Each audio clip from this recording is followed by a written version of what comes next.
Hello everyone, my name is Yash Dabgar. I am from 6M from Sigma Institute of Pharmacy, Baroda. My mentor is doctor जिगर व्यास. सो आज हम एक नया topic लेके आए हैं जिसका नाम है माइक्रोस्फीयर. तो चलिए शुरू करते हैं.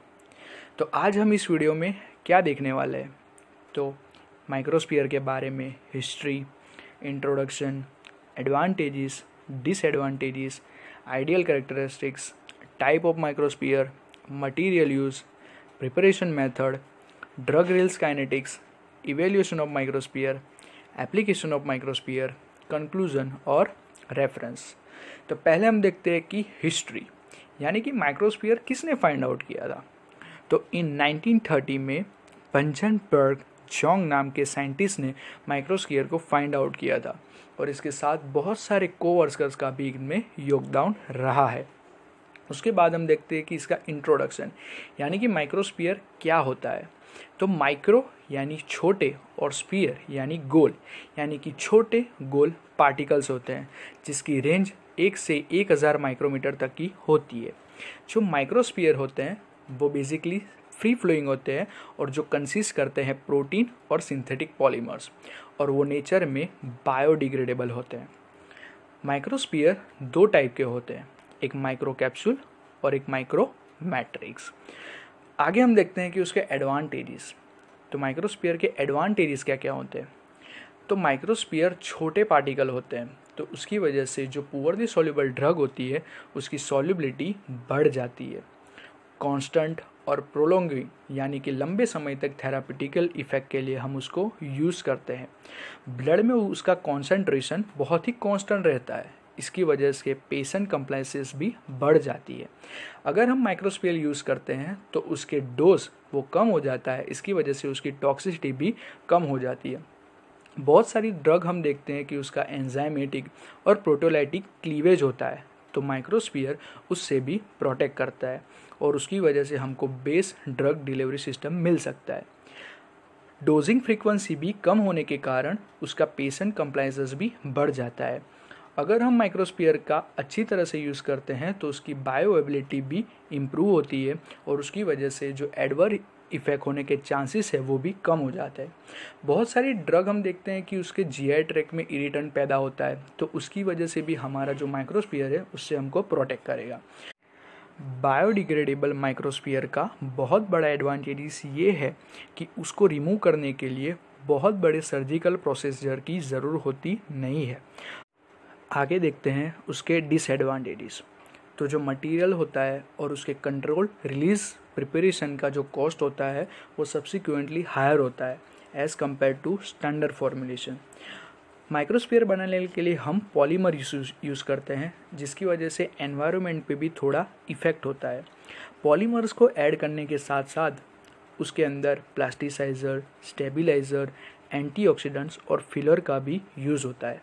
अगर हम माइक्रोस्फीयर में देखने जाए तो उसकी रिप्रोड्यूसिबिलिटी बहुत ही कम होती है. अगर हम माइक्रोस्फीयर बना रहे हैं तो उसकी वजह से कोई भी प्रोसेस में चेंजेस जैसे कि टेम्परेचर, पीएच, सॉल्वेंट एडिशन और इवापोरेशन की कोई भी प्रोसेस में चेंजेस होता है तो उसका सीधा इफेक्ट हमारे माइक्रोस्फीयर की स्टेबिलिटी पे पड़ता है. एनवायरमेंटल का इम्पैक्ट जैसे कि हमारा कोई भी पॉलीमर डिग्रेड हो जाता है तो एनवायरमेंटल का इम्पैक्ट हमारे सीधे प्रोडक्ट पे पड़ता है और उसकी वजह से heat, hydrolysis, oxidation, solar radiation और बायोलॉजिकल एजेंट का भी इफेक्ट होता है. Next, ideal characteristics of microsphere. अगर हम कोई ड्रग जो माइक्रोस्फीयर से बनाते हैं तो उसकी एबिलिटी जो इनकॉर्पोरेट होने की होती है वो अच्छी और हाई कॉन्सेंट्रेशन में रहती है. अगर कोई प्रिपरेशन बनाते हैं तो उसके सिंथेसिस के बाद उसकी जो स्टेबिलिटी होती है और उसकी सेल्फ लाइफ होती है वो क्लिनिकली एक्सेप्टेबल होती है. पार्टिकल साइज कंट्रोल में होने के कारण उसकी डिस्पर्सिबिलिटी जो एक्विस व्हीकल में होती है वो बहुत अच्छी होती है, जिसकी वजह से हम इंजेक्शन जैसे फॉर्मुलेशन बनाने में उसका यूज़ करते हैं. अगर हमको एक्टिव रिएजेंट अच्छी तरह से रिलीज़ करवाना है तो ड्रग पे हमारी पकड़ यानी कि कंट्रोल बहुत ही अच्छा होना चाहिए. इसकी वजह से हमें उसको माइक्रोस्फीयर यूज़ करते हैं जिसकी वजह से उसके रिलीज़ भी बहुत अच्छी तरह से होती है. बायोकम्पेबिलिटी के साथ बायोडिग्रेडेबल भी कंट्रोल में रहती है। ससेप्टिबिलिटी यानी कि केमिकल मॉडिफिकेशन भी हम उसमें कर सकते हैं। Next, type of microsphere. 6 type के माइक्रोस्फीयर होते हैं, जैसे कि mucoadhesive microsphere, floating microsphere, radioactive microsphere, bioadhesive microsphere, magnetic microsphere और पॉलीमेरिक माइक्रोस्फीयर। तो पहले देखते हैं बायो एडेसिव माइक्रोस्फीयर। तो adhesion of the drug delivery device यानी कि एडेशन यानी कि ऑयलीनेस और विस्कस जो ड्रग डिलीवरी के समय जैसे कि म्यूकस मेम्ब्रेन में होता है, जैसे कि बक्कल, ऑक्यूलर, रेक्टल और नेजल में, जिसको हम बोलते हैं बायो एडेशन। ऐसे टाइप के जो माइक्रोस्फीयर होते हैं वो बहुत लंबे टाइम तक जिस साइड पे उसको एप्लीकेशन देनी है वहाँ पे रहते हैं। उसकी वजह से उसका बहुत अच्छा कॉन्टेक्ट होता है जो एब्जॉर्प्शन साइड पे।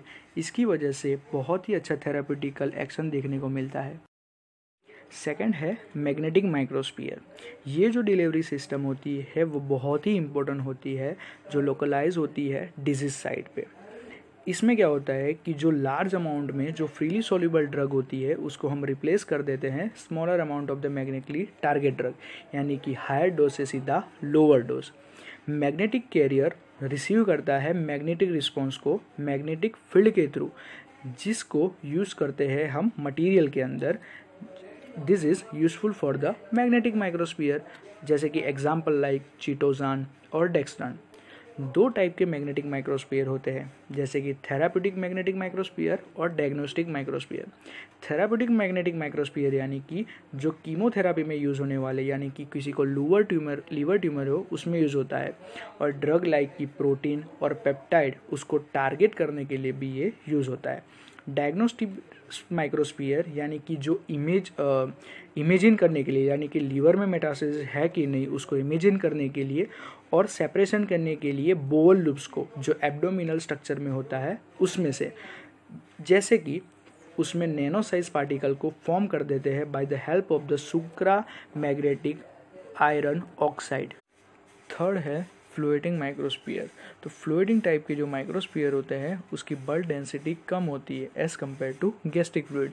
सो जो बाकी रहे हुए बायोएंट्स होते हैं स्टमक के अंदर वो किसी भी तरह से गैस्ट्रिक एम्प्टिंग रेट को अफेक्ट नहीं करते हैं। ड्रग रिलीज वो धीरे से गैस्ट्रिक एसिड में होता है और डिज़ायर रेट तक पहुंच जाता है। उसकी वजह से जो फ्लोएटिंग टाइम होता है वो गैस्ट्रिक एम्प्टिंग तक पहुंचकर गैस्ट्रिक रेसिडेंशियल को बढ़ा देता है। इसकी वजह से प्लाज्मा कॉन्सेंट्रेशन में रहे हुए जो फ्लक्चुएशन है वो बढ़ जाते हैं। आगे देख सकते हैं कि जो चांसेस होते हैं वो डोजेज डंपिंग के वो भी बहुत कम हो जाता है। इसकी वजह से जो थेराप्यूटिकल इफ़ेक्ट वो बहुत लंबे समय तक चलती है और डोजिंग फ्रीक्वेंसी भी कम हो जाती है। ड्रग जैसे कि ketoprofen in the form of the floating microsphere, यानी फ्लोटिंग माइक्रोस्फीयर के फॉर्म में कीटोप्रेफोन दी जाती है। फोर्थ है रेडियो एक्टिव माइक्रोस्फीयर। तो इसको रेडियो एम्बोलाइजेशन थेरापी भी बोला जाता है। इसके जो माइक्रोस्फीयर होते हैं उसकी साइज 10 to 30 नैनोमीटर्स होती है और वो लार्जर होते हैं डायमीटर में एज़ कम्पेयर टू कैपिलरीज। उसको पहले कैपिलरी बेड में टैप किया जाता है जब वो एक्रोस होते हैं। उसको आर्टरीज में इंजेक्टेड किया जाता है जिसकी वजह से ट्यूमर को रिमूव करने में हेल्प मिलती है। सो ऐसी ही ट्यूमर वाली कंडीशन में रेडियो एक्टिव माइक्रोस्फीयर वो हाई रेडिएशन के डोज में दिए जाते हैं टारगेट एरियाज़ में। इसकी वजह से जो नॉर्मल सराउंडिंग टिश्यू होता है उसको कुछ भी तरह का डैमेज नहीं हो पाता है। ये ड्रग डिलीवरी सिस्टम से टोटल अलग है।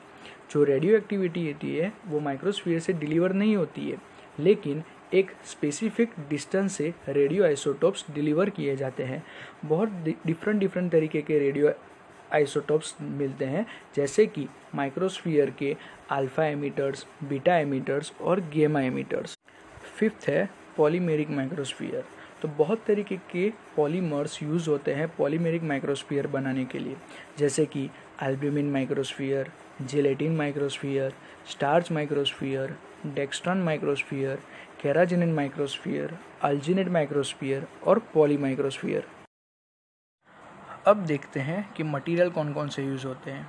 तो माइक्रोस्फीयर बनाने के लिए बेसिकली पॉलीमर्स यूज़ होते हैं। पॉलीमर्स दो टाइप के होते हैं, एक सिंथेटिक पॉलीमर्स और नेचुरल पॉलीमर्स। सिंथेटिक पॉलीमर्स दो टाइप के होते हैं, नॉन बायोडिग्रेडेबल पॉलीमर्स और बायोडिग्रेडेबल पॉलीमर्स।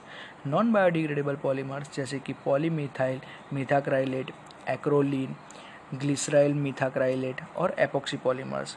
बायोडिग्रेडेबल पॉलीमर्स जैसे कि लैक्टिसाइड, ग्लाइकोलाइड्स और देयर कोपॉलीमर्स और पॉलीएनहाइड्राइड्स। नेचुरल पॉलीमर्स वो बहुत डिफरेंट सोर्स से मिलते हैं, जैसे कि प्रोटीन, कार्बोहाइड्रेट्स और केमिकली मॉडिफाइड कार्बोहाइड्रेट्स। उसमें प्रोटीन में जैसे example albumin, gelatin, collagen. Carbohydrates में अगारोस, कैराजिनिन, चीटोसान और स्टार्च। और केमिकली मॉडिफाइड कार्बोहाइड्रेट जैसे कि पॉलीडेक्स्ट्रान और पॉलीस्टार्च। नेक्स्ट देखते हैं उसकी प्रिपरेशन मेथड। तो बहुत सारी प्रिपरेशन मेथड होती है, जैसे कि solvent evaporation method, single emulsion technique, double emulsion technique, polymerisation techniques. उसमें normal polymerisation, bulk polymerisation, suspension polymerisation, emulsion polymerisation, interfacial polymerisation, coacervation, phase separation techniques, spray drying और solvent extraction. Preparation method में first देखते हैं solvent इवापोराइजेशन। तो जो micro capsule की जो coating होती है उसको डिस्पर्स किया जाता है वॉलेटाइल सॉल्वेंट के अंदर, जो वेहिकल फेज में टोटली इमिसिबल होता है। अब जो कोर यानी कि बीच का जो मटेरियल होता है उसको माइक्रो एनकैप्सुलेटेड करते हुए उसको डिसॉल्व किया जाता है कोटिंग पॉलीमर के सॉल्यूशन अंदर, जिसके साथ बीच में रहा मटेरियल पूरी तरह से वेहिकल फेज में डिसॉल्व किया जाता है और उसकी वजह से माइक्रो कैप्सूल साइज हमको मिल जाता है। अब जो मिक्सचर होता है उसको हीट करना पड़ता है, अगर ज़्यादातर सॉल्वेंट सॉल्यूशन में रह गया तो उसको निकालने के लिए। तो उसकी वजह से जो मटेरियल को पूरा कोर साइज़ को डिस्पर्स करना पड़ता है पॉलीमर के सॉल्यूशन में अंदर, और उसकी वजह से जो कोर यानी बीच में रहा हुआ मटेरियल कम हो जाता है। अगर कोर मटेरियल डिसॉल्व हो जाता है कोटिंग पॉलीमर के सॉल्यूशन के अंदर तो matrix type micro capsule form हो जाती है। बीच में रहा हुआ मटेरियल वो वाटर सॉल्यूबल या तो फिर वाटर इनसॉल्यूबल हो सकता है। सॉल्वेंट इवापोराइजेशन होने के कारण इमल्शन फॉर्म हो जाता है पॉलीमर्स और इमिसिबल कंटिन्यूअस फेज के बीच में, जिसकी वजह से एक्वस, ऑयल इन वाटर और नॉन एक्वस सॉल्यूशन बन जाता है। नेक्स्ट हम देखते हैं सिंगल इमल्शन टेक्निक्स। इसमें जो एक्वस सॉल्यूशन पॉलीमर जैसे कि जिलेटिन और अगारोस इसको डिस्पर्स किया जाता है नॉन एक्वस फेज में, जैसे कि ऑयल ऑर्गेनिक सॉल्वेंट मिक्सकर। नाउ जो डिस्पर्स ग्लोब्यूल्स उसको क्रॉस लिंक करवाने के लिए दो टेक्निक्स होती है, जैसे कि थर्मल क्रॉस लिंक और क्रॉस लिंकिंग बाय एजेंट। इसकी वजह से माइक्रोस्फीयर ऑर्गेनिक फेज में आ जाता है और by help of the centrifugation, washing और सेपरेशन माइक्रोस्फीयर फॉर्म हो। नेक्स्ट टेक्निक है डबल इमल्सिफिकेशन टेक्निक्स। इस टेक्निक्स में एक्वस ड्रग पॉलीमर सॉल्यूशन को डिस्पर्स किया जाता है लिपोफिलिक ऑर्गेनिक कंटिन्यूअस फेज के अंदर। इसकी वजह से प्राइमरी इमल्सन फॉर्म हो जाता है by the help of the sonicated और पीवीए सॉल्यूशन के साथ। जैसे ही हम सॉल्वेंट को इवापोरेशन करते जाएंगे double emulsion containing microsphere form होते जाएंगे, और जैसे ही हम पॉलीविनाइल अल्कोहल ऐड करेंगे then by the help of the filtration, washing and drying microsphere form हो जाएंगे। फोर्थ है नॉर्मल पॉलीमराइजेशन।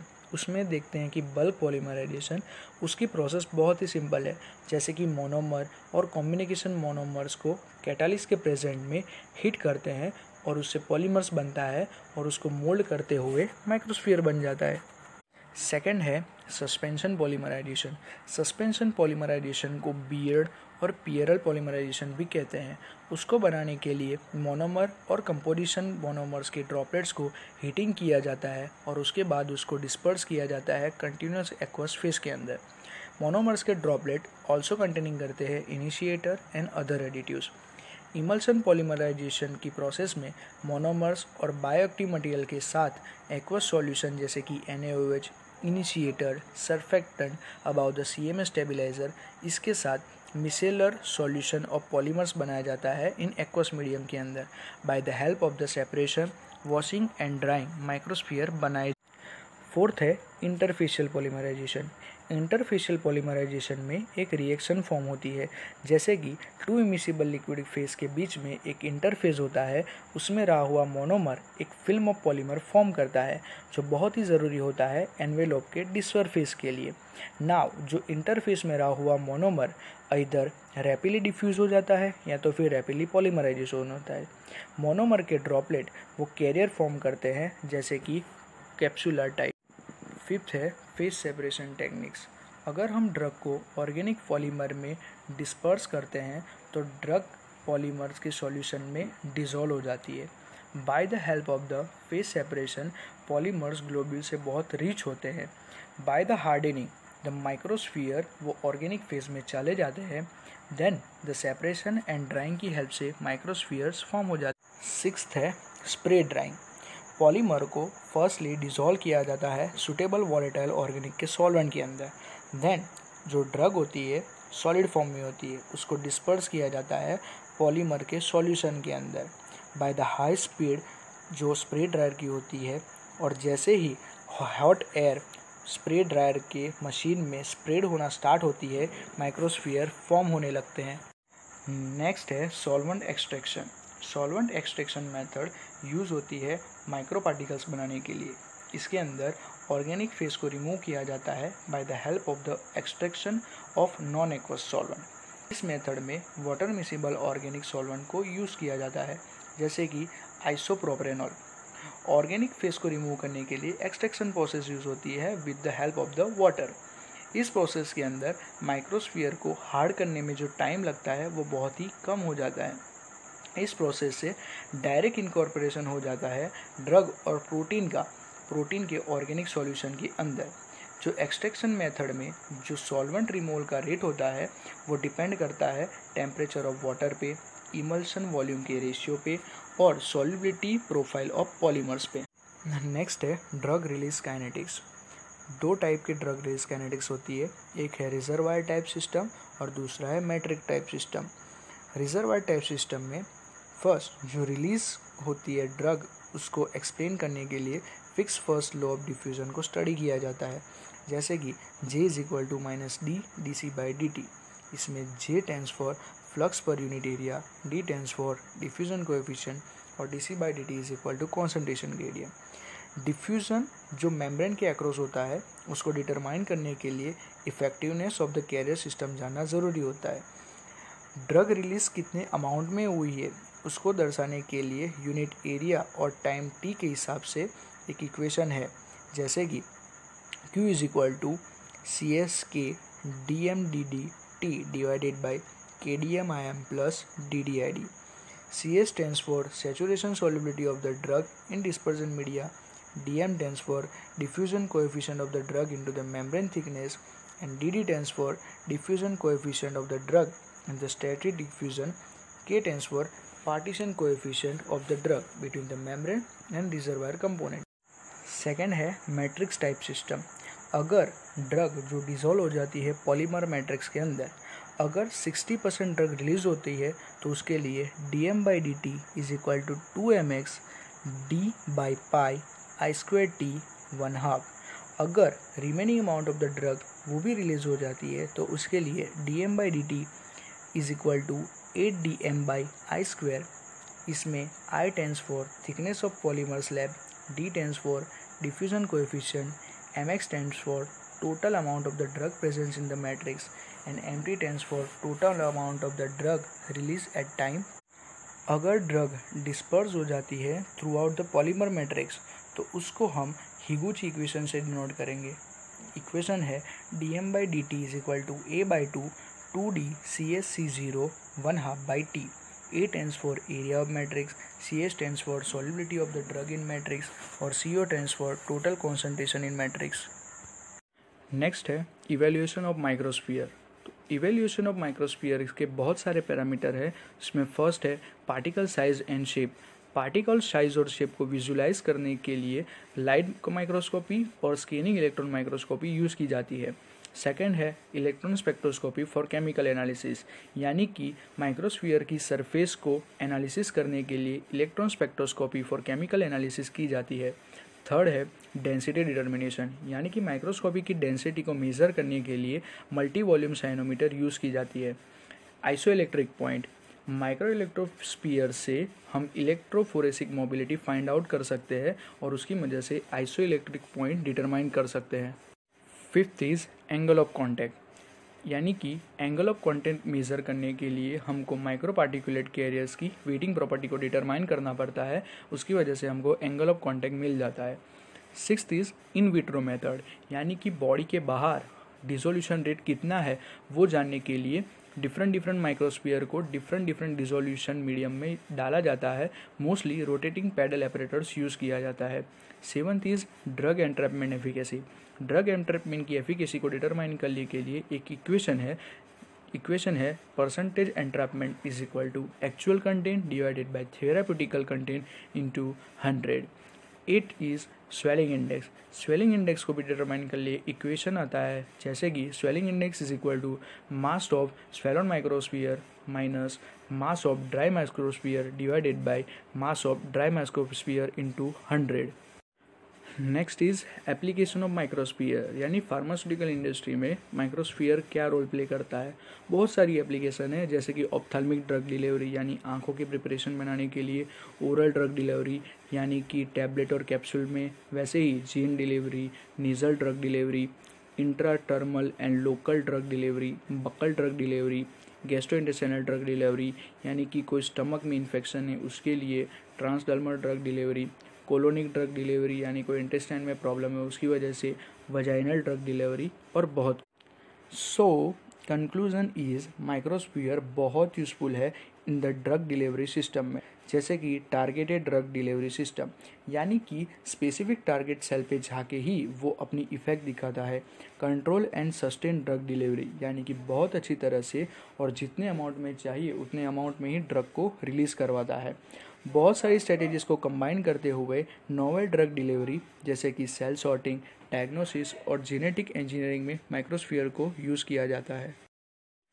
Thank you.